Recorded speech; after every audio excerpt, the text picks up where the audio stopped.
Our next guest, he's from one of the most popular online resources for web design today, and his name is Vitaly Friedman, and the resource is Smashing Magazine. So please welcome Vitaly Friedman from Smashing Magazine.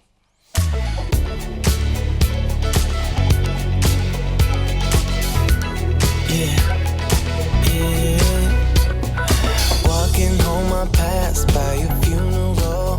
The cable? Yeah, actually we need a cable and things, but we should be pretty much fun. So you're back. An amazing stage, by the way. He loves Isn't the the stage amazing? This is pretty, I mean, for me it's like just remarkable. And it's really great to be back. Yeah, it's great to have you as back. well. So just a few questions before you begin. I know you just got off a plane from Australia, you're probably jet lagged. Totally jet lagged. So excuse me for whatever. Okay, so how does it feel to be back here? Like in Europe, you mean? No, it's a conference. This conference, yeah. No, it's great to be here because actually it's very interesting to see people coming from the e-commerce perspective. Yeah. In fact, I was doing a lot of work over the last couple of months on e-commerce, so excellent. It's really interesting to see kind of many people, like a big chunk of people specializing exactly in that. This is very interesting. Quick question. I know a lot of people when they think of design, they don't necessarily connect it to business, but do you think design matters in business and e-commerce? Of course. I mean, I think the design at this point is the decisive factor when it comes to actually distinguishing yourselves from other companies.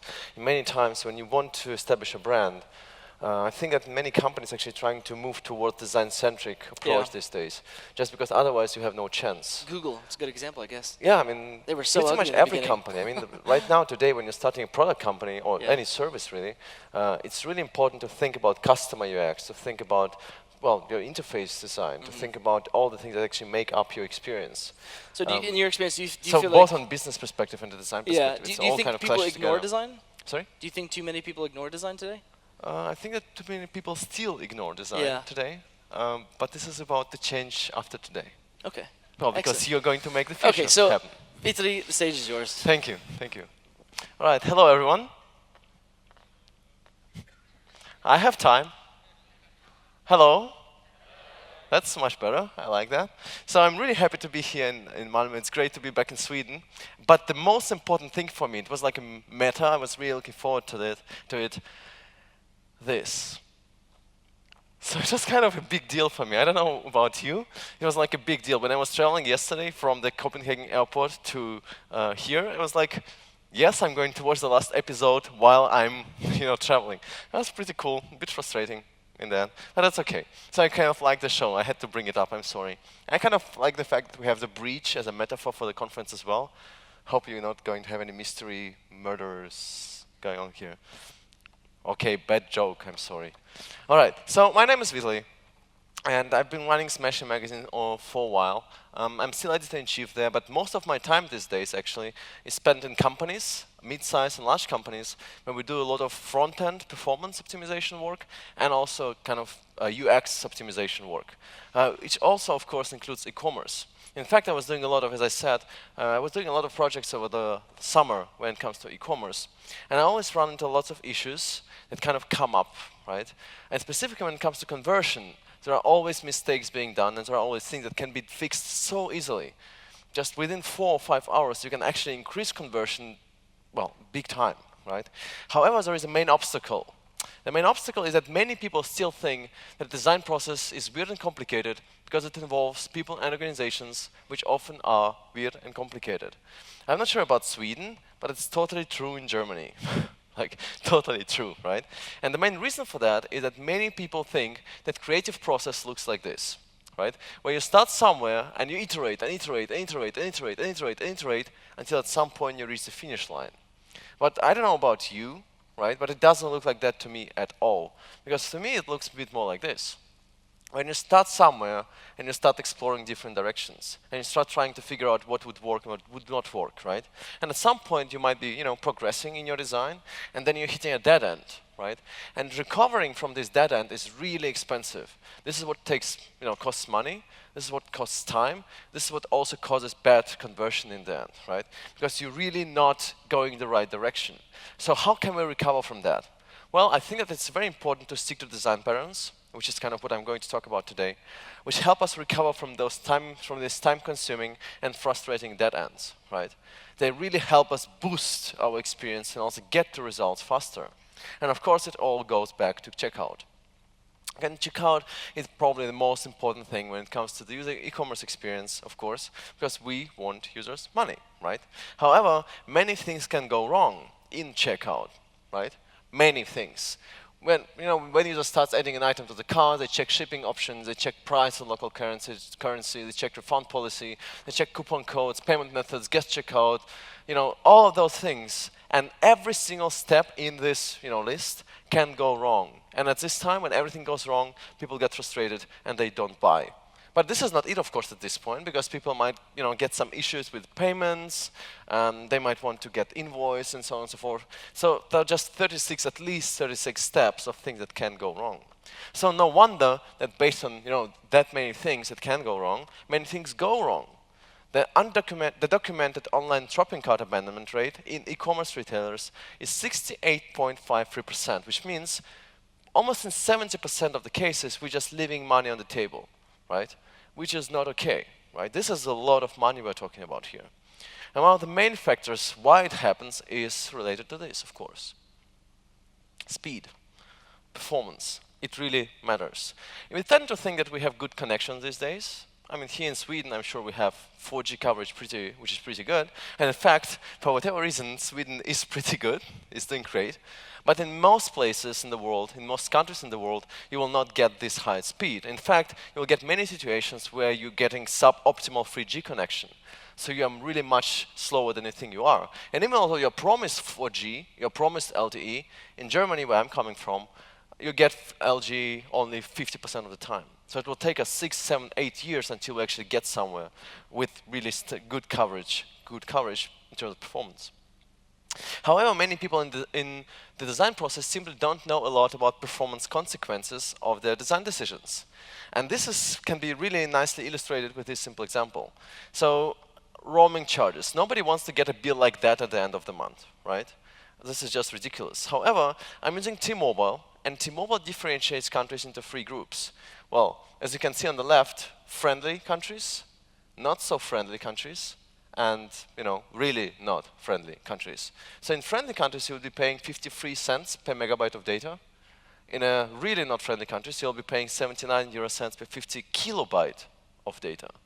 That's a big difference. And just to visualize it, I went to Moscow last year. And can you guess where Russia is? Which group Russia belongs to? I guess you can, maybe.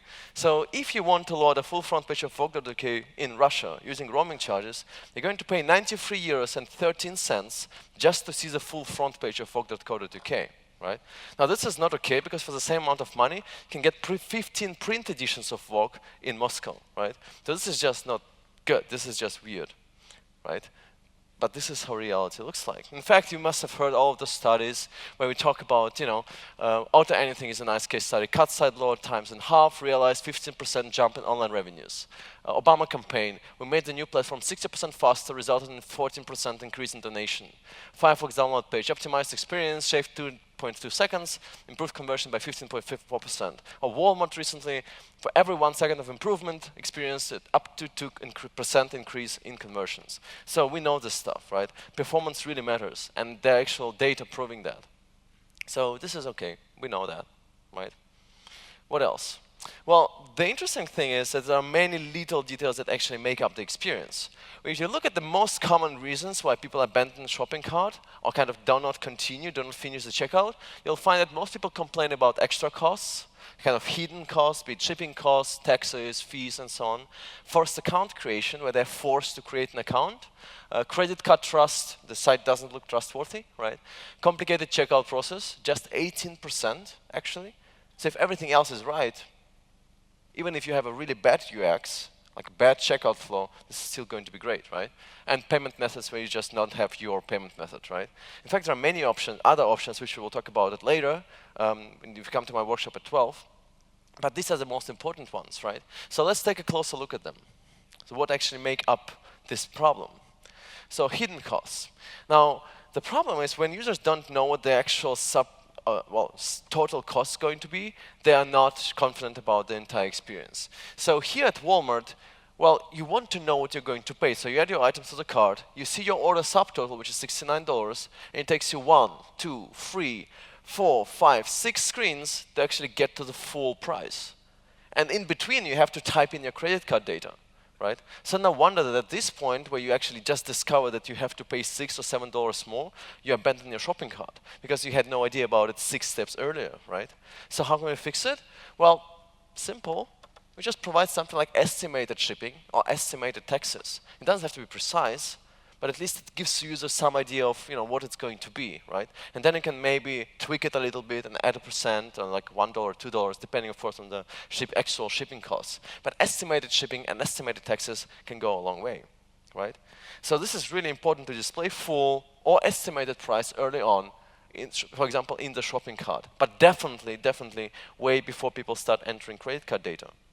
And it's not just about the actual full costs, it's also the cost granularity, being really precise about what exactly is going where, right? What exactly you are paying when, right? And there are simple examples for that, like this one, where what you get is you start typing in your data, and then what you have is, well, it just gathers some delivery options in the end and readjusts what you actually saw before, right? And it's also important maybe to just ask to be upfront, right? About what your costs are going to be. So just ask user where their product is going to be shipped before they actually start checking out, right? And also what currencies they would prefer, because this is important for transparent pricing. So show price in shopper's local currency to avoid confusion, simplify kind of comparison. Because if you see things like that in your checkout, you literally have no idea what you're going to pay. So how is it going to be converted? Using your currency, like your exchange rate in your bank, or in the other side? What is the end result going to be? You have to be really clear about this. And this can be so damn simple, right? Just hard code it. Just convert it based on where the user is coming from, in euros, pounds, and so on, right? It's really, really easy. The other thing is, well, shipping costs. Well, obviously, it's great to know that you have options, but you need to know exactly how much time it's going to take and how much it's going to cost. Surprisingly, most companies don't really seem to care. So here, for example, in Toys for Us, you can choose between Standard and Express, but I have no idea how Express is, and I don't know how much time it's going to take, and I don't know how much it's going to cost, right? You have to provide both options. The same goes here on Walmart, right? You know when it's going to arrive, but you don't know how much you're going to pay extra, right? So how can we fix it? Well, simple. I mean, just add some information about how much time it's going to take and how much money it's going to cost. And you might think, no, this is not a big deal. But this is a big deal, because what happens if people don't know one thing or another? What if they don't know the total price, or they don't know the speed option? Well, it's not like they're just choosing one. They abandon the shopping cart, because you end up with a choice paralysis. If they can't make an informed decision, they end up not making a decision at all and abandoning the shopping cart altogether. Right?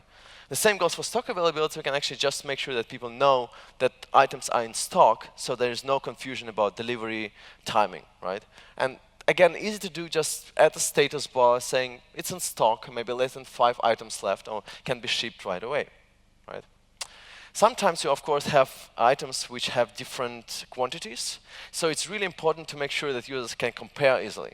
So in this case, well, you have different packages, but they have different amount, or different volume, or different amount of content in them. So just to make it clearer, well, why don't we have something like unit pricing, right? Where you can just say, well, it's 25 cents per ounce, 1.5 dollars per pound, and something like that. So it's easier for users to compare. Right? Because again, if they can't make an informed decision, they will not just buy something, they will just abandon, and they will not buy at all, right? And also, this is something you could actually use when you start sorting. So you can sort not only by item's name or by item's price, right? But also by this kind of unit pricing, which can be really, really useful and helpful. So the interesting thing is that people are weird creatures. Really weird creatures. If you're looking for bestsellers in your e-commerce site, this is the pattern you should be looking for.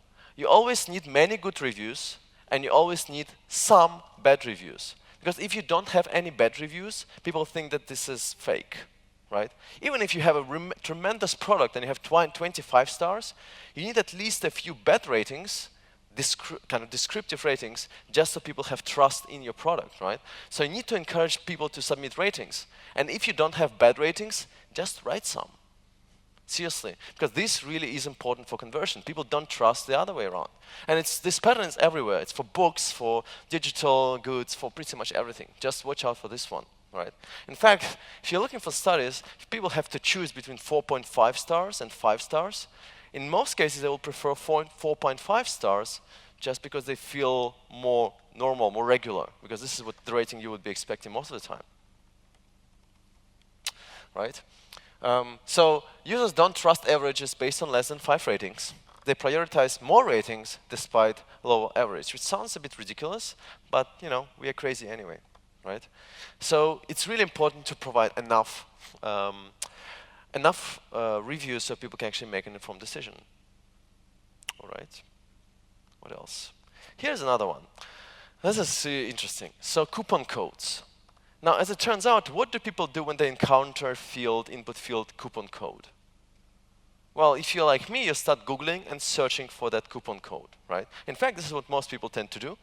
In fact, 50% of users feel that they are overpaying when they see a coupon field but don't have a coupon themselves. So what do you think they do? Instead of actually just continuing, they of course abandon the page, right? So if you want to improve conversion, you need to make sure that this link is accessible, so it's somewhere, but it shouldn't be too prominent. Because if it's too prominent, it will drive people away, right? So it's better, actually, to have something like this, where you hide a coupon option behind the link that reveals the form fields when clicked, right? Another interesting thing, again, things that we don't maybe think about a lot, interface copy matters a lot. Like the interface copy matters, copywriting matters a lot. On Gov.uk, they introduced this interesting principle of sentences budget, where they limit sentences to 25 words. And there is a research behind that. As it turns out, when you write more, people understand less, and they can focus less, right? So long sentences are difficult to scan and read, so it's really important to consider those sentence budgets. Because plain English, as we know, is always better. But sentences of 11 words are considered easy to read, but 21 plus, this is where it's getting difficult. And it really reflects in conversion as well, right? So you really have to watch out for this, or how you write product description, all right? The other more obvious thing is forced account creation. People really, really don't like that. Like, really don't like that, right? When you're forced to create an account before you check out. This is not what people really want to do.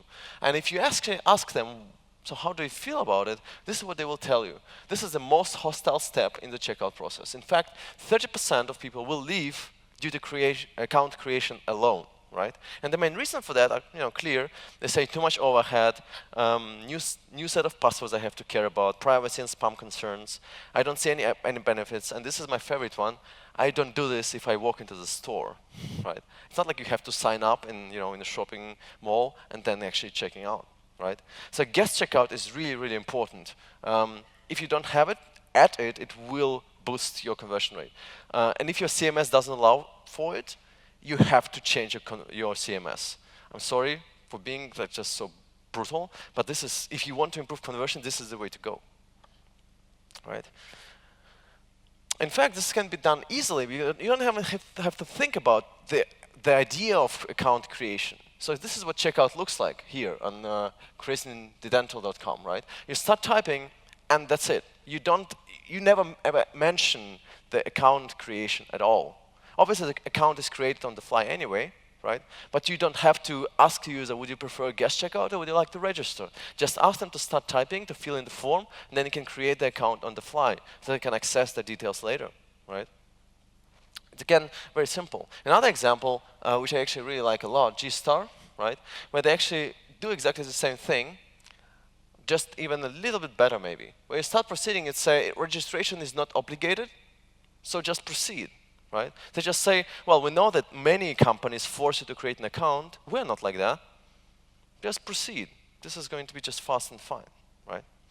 Another interesting thing is email autocomplete, input. So normally when you sign up, when you're running your checkout, because of course we care as a business, we care about having the right email address. So we have a verify email address field, right? Well, as it turns out, what do most people do when they encounter 2 input fields like that? Well, this is not very surprising. 60% of users consistently copy-paste their email when asked to verify it in the checkout. Consistently. I'm sure that most of you do the same thing as well. Instead of retyping, you just copy-paste, right? So in the end, if you had a mistake in the first place, you will just carry it over to the second field. So those, verify your email address are just useless. Don't use them. It's not useful at all. Right? In fact, you can just check with inline autocomplete, is the email address correct? And then what you could also do is, in the last checkouts tab, you can just ask the user, please verify that the email account is correct, and allow them to actually, edit the email before they submit the form. Right?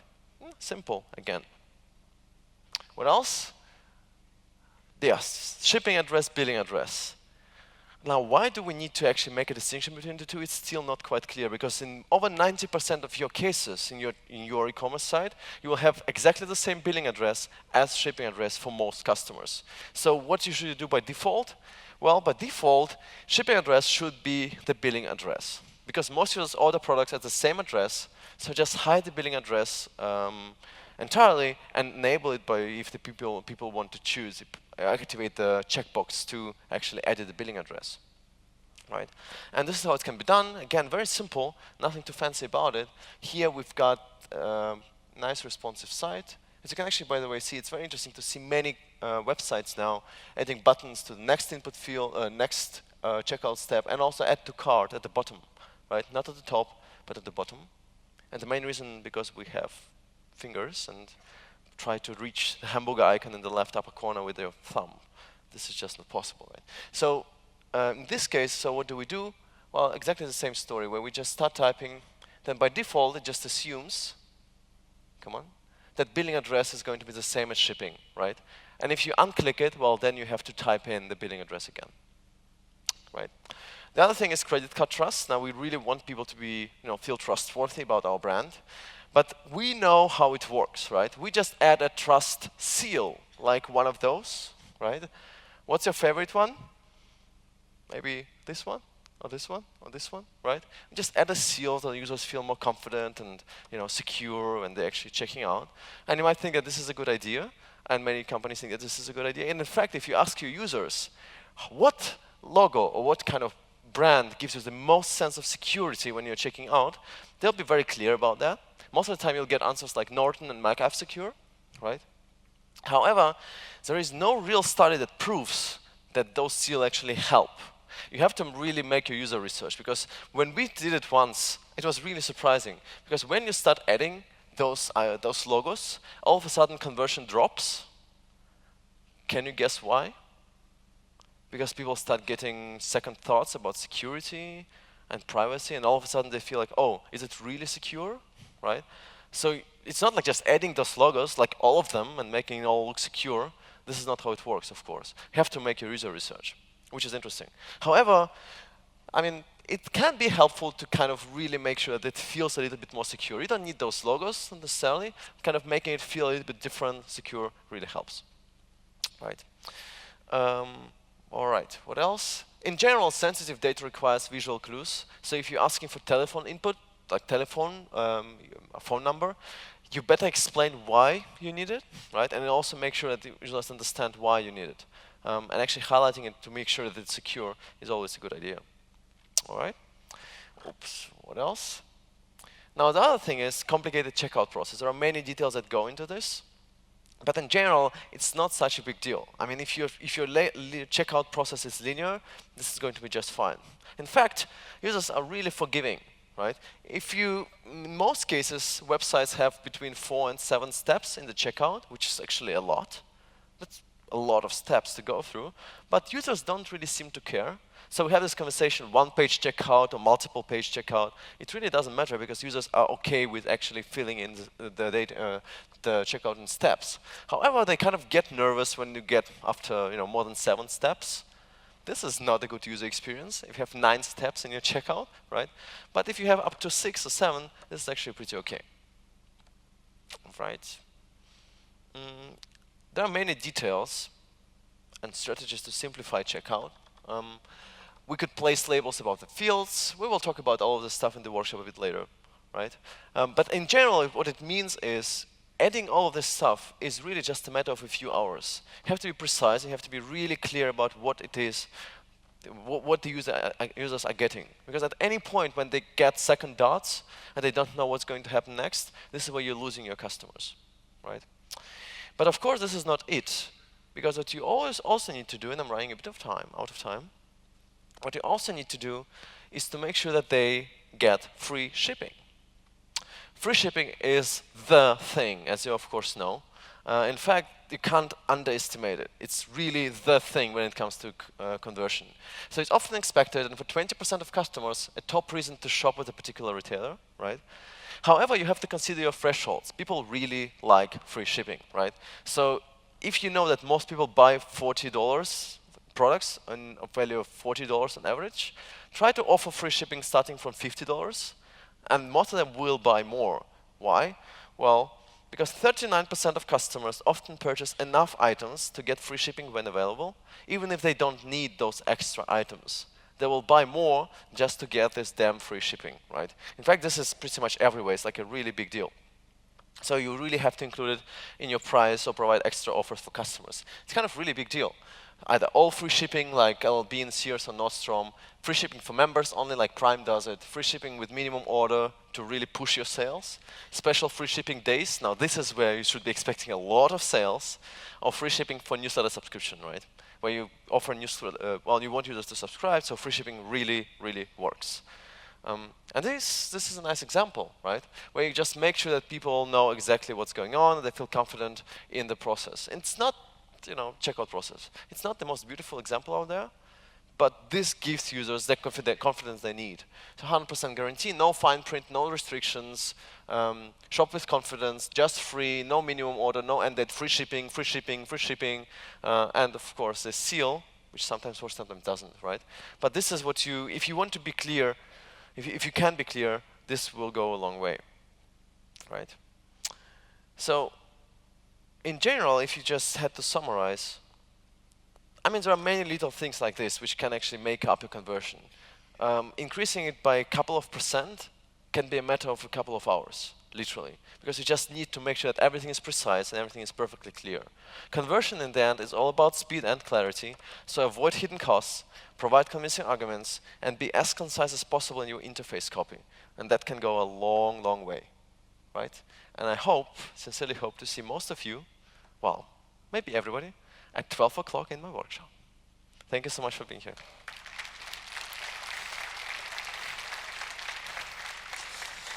Always so good, Vitaly. It was fist bump. Okay. Yes. So, Mikael Vincel, do you have any questions for Vitaly about what he just talked about?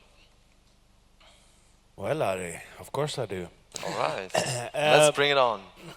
No, I think more of a comment. I think that a lot of the things that we're watching here and hearing you say is things that we have talked about throughout the days, but it's also very general. What do you think about what rules globally and what works locally? Because, I mean, a lot of these things would never be applicable to increase anything in Germany, as an example, while some of them would actually, because they work globally. So, I mean, there is a difference to it. And how does that fit in your beautiful picture about how the design process works? Right. So I think that in general, all of those things are applicable to pretty much every checkout, to be honest. As long as you can be really clear about your pricing, your shipping costs, your everything. You have to be really absolutely clear, right? And I mean, I know that main problem that many companies are facing, especially big companies, are legacy CMS. And this is kind of the problem. So this is why we have many companies that actually are quite established in Germany, but they do enforce users to actually create an account first, right? But they know from the test, they know if they actually moved away from it, which would take a lot of time, they could increase conversion. All of those things are actually universally applicable. I mean, this stuff with logos might not work, right? But it really depends on how you do user research and what your users feel like. Especially depends on what your target group is, right? Elderly people might have different preferences than young people, but performance matters everywhere. Shipping cost, like clarity about pricing, matters everywhere. All those things are just really crucial for pretty much every shopping experience. Thank you. So you're going to have a workshop later on today, right? What time is it? I think 12 it's o'clock? 12 in half an hour. 12 o'clock. So if someone's in the audience, they want to go, who do you think should attend the workshop? Who do you think would be best to go? So the thing is, the way we do it is I have lots of slides to go through. It's probably we are going to talk a little bit more about e-commerce. But if you feel like you want to explore more on design side or more on performance side, we can just jump right into in it. Also, if you have a very specific problem you're trying to solve, chances are high that I'm have the slides answer? about that, just because I've been doing it for a while, right? So we can just have a conversation. So I think it's more applicable to designers. However, I don't. Most people. Who is a developer or engineer to some degree? So you have to come. Who is a designer, UX, something? You have to come. So who is a decision maker? You have to come. So I think it's pretty. You're going to have a full workshop. Yeah, I think so. Okay, thank you so much, Vitaly. It was Thanks. fantastic. Thank you. Ari. Thank you.